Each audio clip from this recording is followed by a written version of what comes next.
इस वीडियो में कुछ रिमार्क्स देखते हैं concerning internal direct products.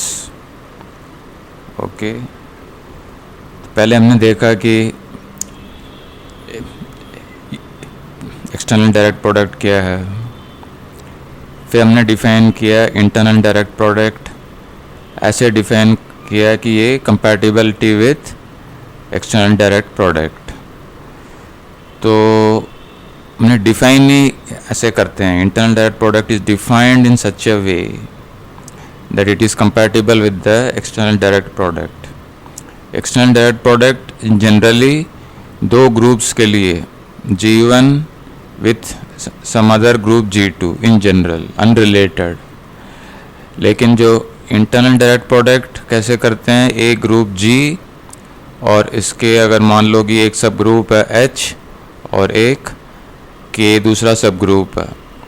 Okay, तो सब ग्रुप्स मतलब एक ही ग्रुप के दो सब ग्रुप्स लेके उससे हमने बनाया internal direct product. Basically normal subgroups लेके हमने बनाया, we took normal subgroups और इसको रख के हमने डिफाइन किया internal direct product which came out to be, इसको डिफाइन हमने ऐसे किया such that it is isomorphic to the external direct product of H with K। अब कुछ बातें रिमार्क्स कुछ हैं उसे हम कवर करते हैं जो पहले हमने नहीं देखा। अगर अब रिवर्स क्वेश्चन करते हैं, अगर मान लो कोई भी एक ग्रुप जो है वो external direct product of some groups हैं, तो उसको हम इंटरनल डायरेक्ट प्रोडक्ट में भी लिख सकते हैं। कैसे, वही इसमें हम देखेंगे अभी। तो suppose if G is equal to the external direct product of two groups H1 and H2, okay, external direct product, तो then तो इस केस में हम लोग लिख सकते हैं इसको, then G can be written as the internal direct product of two subgroups H1 bar with H2 and H2 bar. कैसे, such that this H1 bar is isomorphic to H2 bar. Sorry, H1 bar is isomorphic to H1, okay, and H2 bar is isomorphic to H2. So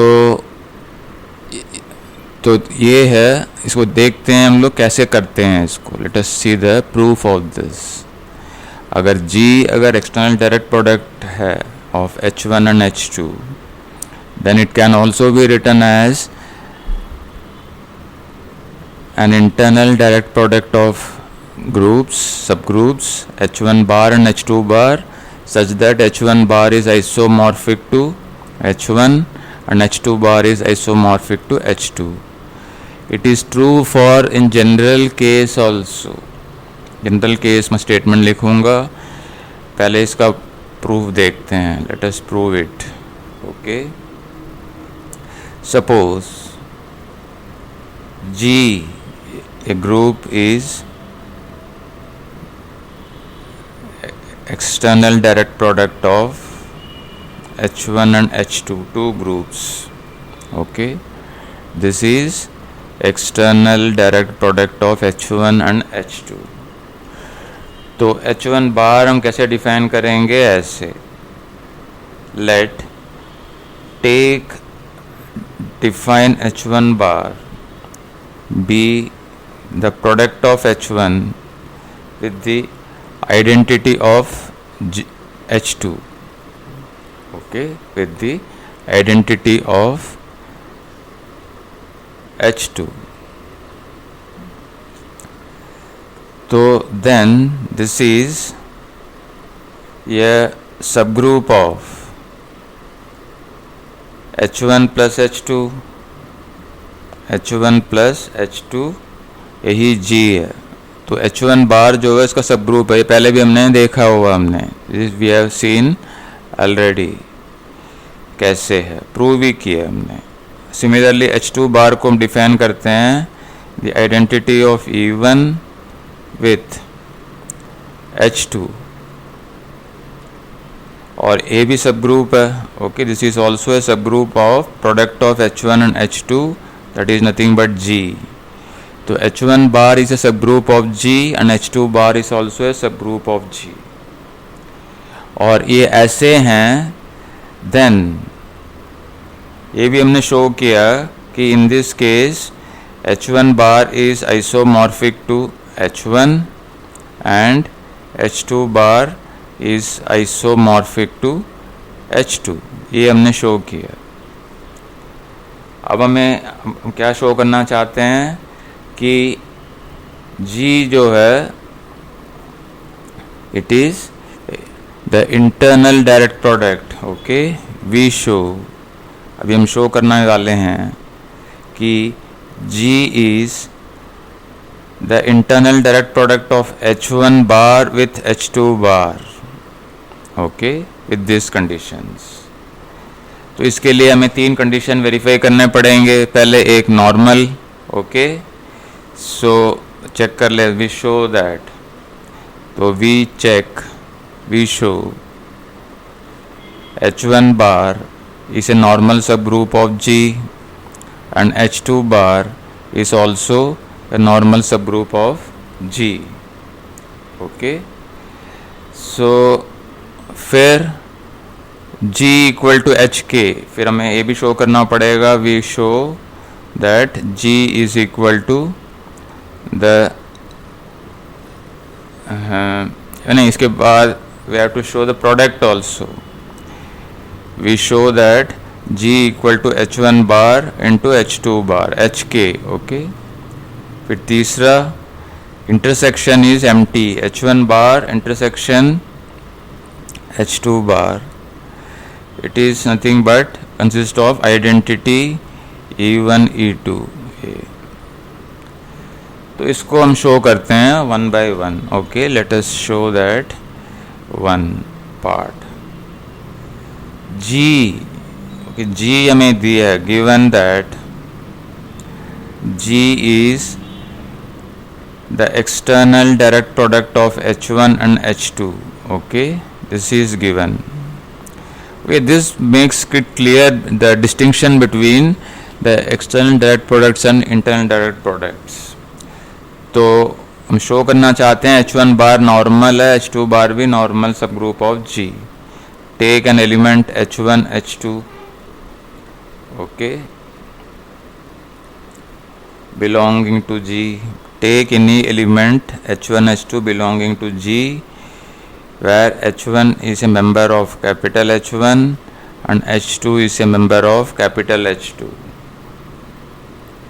Then इस case में normal सब group condition क्या कहता है कि H1 H2 multiplied by H1 bar, okay, और multiplied by H1 H2 का inverse. ये क्या है, ये है H1 H2। H1 बार क्या है, it is nothing but the product of H1 with the identity of H2, okay, multiplied by H1 inverse कमा H2 inverse. So this can be written as point wise, component wise होता है multiplication, so H1 into H1 into H1 inverse।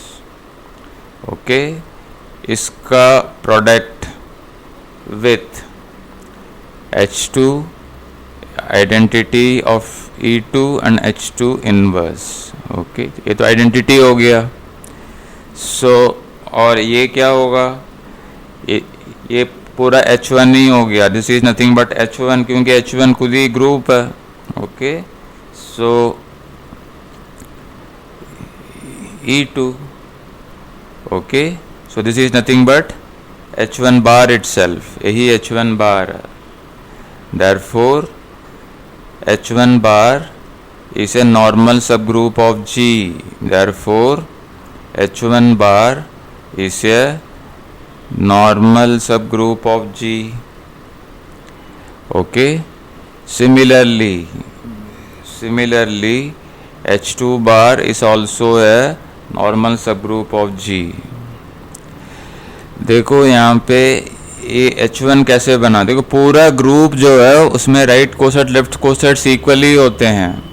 Okay, G मान लो एक group है and G is in any element of G. तो इस case में G खुद ही normal subgroup होता है, होल ग्रुप.